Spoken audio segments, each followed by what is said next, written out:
Ibu Bapak, saudara-saudariku yang dikasihi oleh Tuhan, Shalom. Selamat berjumpa kembali dalam Renungan Harian Katolik Paroki Tomang, Jakarta.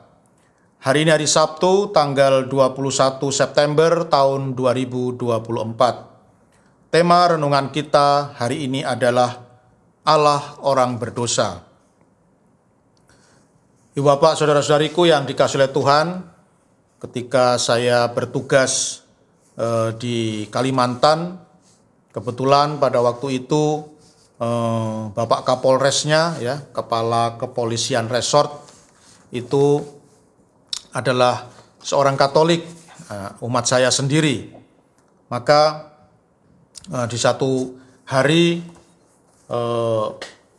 Bapak Kapolres ini mengundang saya, ya, untuk berkunjung ke markas Polres, ya, Mapolres, markas Kepolisian Resort, untuk mendapatkan pengalaman yang berharga, ya, karena saya memang belum pernah mengunjungi kantor polisi, ya, dan masuk ke dalamnya itu saya belum pernah, ya. Maka ya kebetulan umat saya ini orang nomor satu di kantor polisi itu, maka saya pun diundang dan saya diajak berkeliling, ya, keluar masuk dari satu ruangan ke ruangan yang lain, dan akhirnya tibalah saya di tempat yang paling menyeramkan, ya, yaitu bagian sel, ya, di mana di situ banyak penjahat-penjahat dan para pelanggar hukum dikurung di situ, ya, di dalam sel itu. Tetapi yang membuat saya terheran-heran adalah ketika saya melihat kondisi sel di kantor polisi itu, menurut saya kondisi sel itu sangat bersih, ya, sangat bersih, dan ketika waktu makan tiba, saya lihat makanan yang dikonsumsi oleh para tahanan itu, ya, para penjahat dan para pelanggar hukum itu, menurut saya sangat layak, ya. Jadi saya melihat waktu itu, ya, para tahanan ini diberi makan soto, ya. Itu menu yang menurut saya menu yang sangat istimewa, ya, enak sekali, ya, dan saya sama sekali tidak melihat para tahanan itu diperlakukan dengan kasar, ya, diperlakukan dengan cara yang tidak manusiawi, ya. Saya melihat mereka diperlakukan dengan sangat manusiawi dan sangat baik, ya.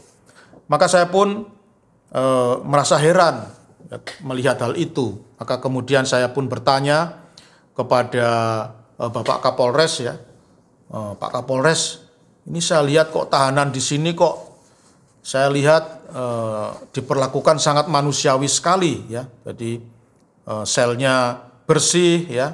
Rupanya ada yang bertugas membersihkan, ya. Kemudian saya lihat makanannya juga kelihatannya enak sekali, ya. Menunya istimewa sekali, ya, soto ayam seperti itu.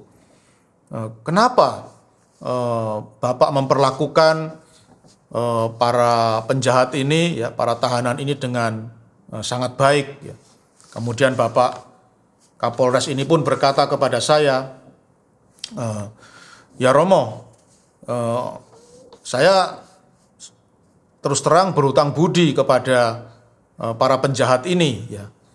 Seandainya tidak ada mereka, ya, seandainya tidak ada penjahat di muka bumi ini, ya, seandainya seluruh muka bumi ini, seluruh manusia di bumi ini, ya, seluruh manusia di dunia ini baik-baik semua, ya, tidak ada yang jahat, semuanya baik-baik, ya, pasti tidak akan ada yang namanya polisi, ya. Jadi kalau semua orang baik-baik semua, ya, tidak ada yang jahat, ya, saya tidak mungkin jadi polisi, ya.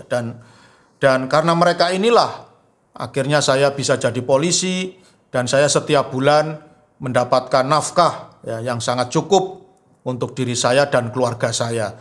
Jadi sebenarnya Romo, saya sangat berhutang budi kepada mereka, ya, karena mereka lah, ya, penjahat-penjahat ini saya bisa jadi polisi dan bisa menghidupi, ya, bisa menghidupi, istri dan anak-anak saya dengan sangat layak. Ya. Jadi makanya ya saya juga harus baik kepada mereka. Ya, jadi sel selalu saya bersihkan dan mereka juga saya beri menu, ya, menu makanan yang bergizi ya dan berkualitas. Ya, karena mereka memang sangat berjasa bagi hidup saya. Ya.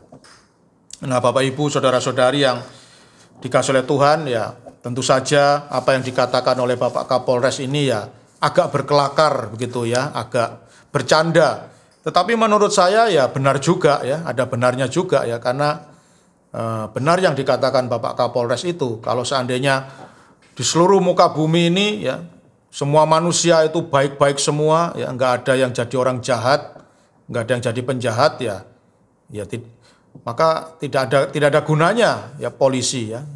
Tidak ada yang namanya polisi ya yang tugasnya menangkapi para penjahat ya.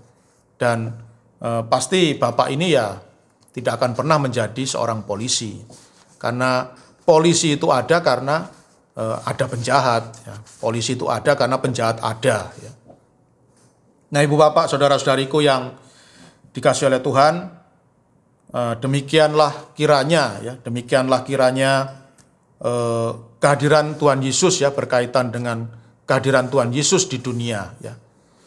Dalam Injil hari ini Tuhan Yesus bersabda bahwa justru kedatangannya ke dunia ini ya, justru kehadirannya di dunia ini itu menjadi bermakna karena di dunia ini banyak orang berdosa ya. Seandainya seluruh manusia di dunia ini semuanya saleh ya, baik-baik semua, tidak ada yang berdosa, ya maka untuk apa Tuhan Yesus turun ke dunia ini ya, datang ke dunia ini? Ya pasti tidak ada gunanya ya. Justru kehadiran Tuhan Yesus di dunia ini justru terasa sekali maknanya ya, terasa sekali manfaatnya, justru karena di dunia ini banyak orang berdosa ya. Seperti yang setiap malam Paskah ya, setiap malam Paskah kita selalu mendengarkan Kidung Exsultet ya. Di dalam Kidung Exsultet itu selalu dikatakan ya, sungguh menguntungkannya dosa yang mendatangkan penyelamat yang seagung itu. Jadi kita bisa menerima kedatangan Tuhan Yesus, Juru Selamat yang Maha Agung ini, justru karena ada dosalah maka kita bisa kedatangan ya, atau justru karena ada dosa maka Juru Selamat yang sungguh sangat agung, yaitu Tuhan Yesus Kristus, bisa datang ke dunia ini. Seandainya di dunia ini tidak ada orang berdosa, seandainya di dunia ini semua orang itu saleh ya dan tidak perlu pertobatan, maka kedatangan Tuhan Yesus ke dunia ini ya tidak ada maknanya, tidak ada gunanya.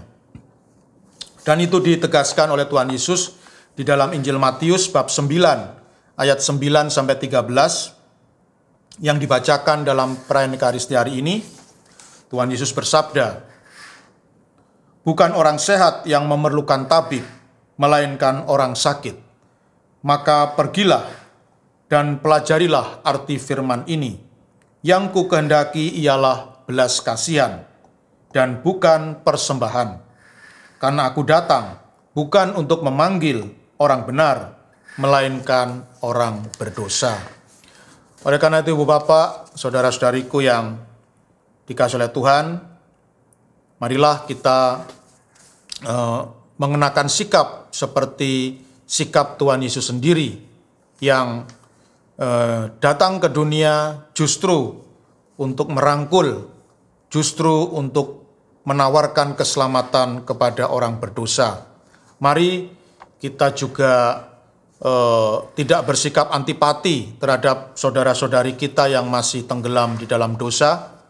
Mari kita rangkul mereka, mari kita doakan mereka, dan mari kita semangati mereka ya, untuk segera bertobat agar boleh menikmati keselamatan dari Tuhan, ya, seperti yang juga telah kita nikmati bersama. Semoga doa-doa kita dan juga sikap bersahabat kita terhadap saudara-saudari yang masih belum bertobat, sungguh-sungguh mengantar mereka kepada pertobatan dan mengantar mereka untuk datang ke pangkuan Tuhan Yesus Kristus, Sang Penyelamat yang agung. Tuhan memberkati.